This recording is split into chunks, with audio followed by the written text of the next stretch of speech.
Gloire au Seigneur. Soyez bénis ce matin. Bienvenue à l'émission Les Matins du Grand Potier.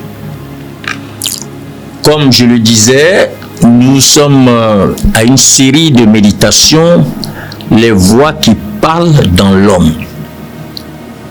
Nous avons vu la première voix qui est la voix de la chair. Nous avons vu aussi hier la voix de l'orgueil. Ce matin, nous allons voir la voix de la peur. Notre texte principal se trouve dans 2 Timothée chapitre 1 verset 7. Il est écrit: car Dieu ne nous a pas donné un esprit de timidité, mais de force, d'amour et de sagesse. Bien-aimé, la voix de la peur est une voix qui paralyse et qui limite. Elle s'élève dans l'homme pour enfermer, empêcher d'avancer et bloquer la foi. Elle projette des scénarios catastrophes et fait croire que l'avenir est incertain. Elle se nourrit de menaces, des souvenirs douloureux et des intercitudes.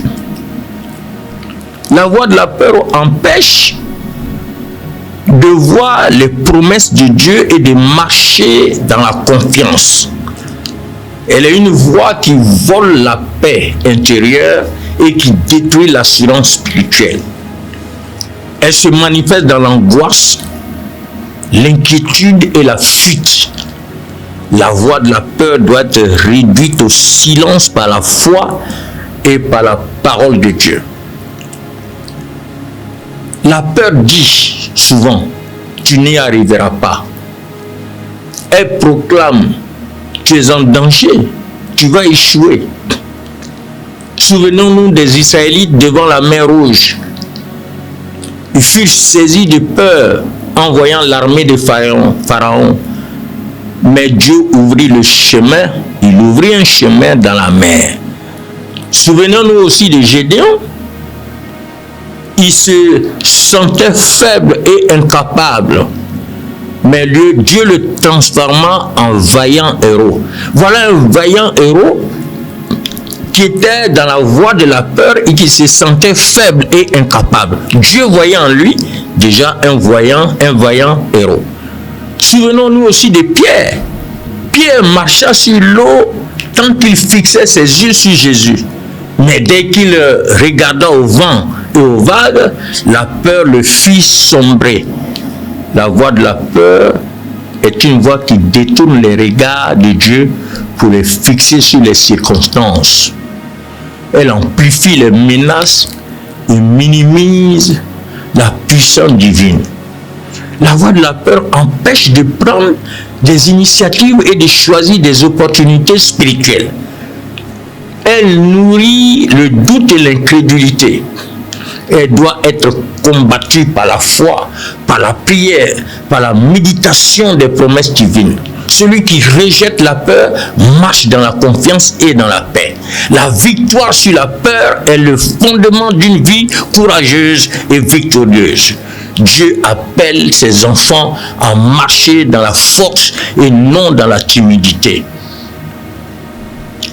Des exemples bibliques, comme je viens de le citer, dans Exode 14, les Israélites à la mer Rouge, paralysés par la peur, mais délivrés par la puissance de Dieu. Gédéon, Juge chapitre 6, craintif et faible, mais transformé en vaillant héros par Dieu. Pierre, dans Matthieu 14, marchant sur l'eau par la foi, mais sombrant par la peur. Josué 1, verset 9, encouragé par Dieu à être fort et courageux sans crainte.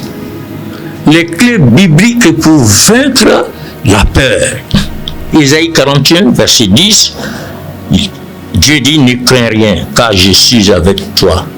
La présence de Dieu est le remède à la peur. Le psaume 27, verset 1, l'Éternel est ma lumière et mon salut. De qui aurais-je peur? La peur disparaît devant la lumière divine. Jean 14, 27 dit: je vous laisse la paix, je vous donne ma paix. La paix de Christ chasse la peur. Jésus 1,9, fortifie-toi et prends courage. Le courage est un ordre divin face à la peur. Passons à l'action pratique. Que faut-il faire pratiquement pour vaincre la peur? Mon frère, ma soeur, choisis chaque jour de rejeter la peur. Fixe les yeux sur les promesses de Dieu. Remplace l'angoisse par la prière. Marche dans la confiance et le courage. Prions ensemble. Seigneur, délivre-moi de la peur. Remplis mon cœur de confiance. Aide-moi à marcher dans ton assurance. Fais de ma vie un témoignage de courage au nom de Jésus. Déclarons ensemble. Je rejette la voix de la peur au nom de Jésus-Christ.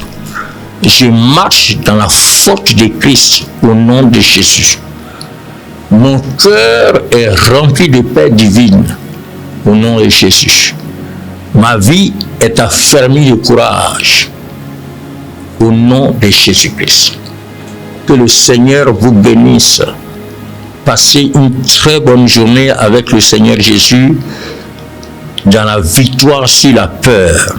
Et demain, nous allons voir une autre voix qui parle dans le cœur, la voix du doute.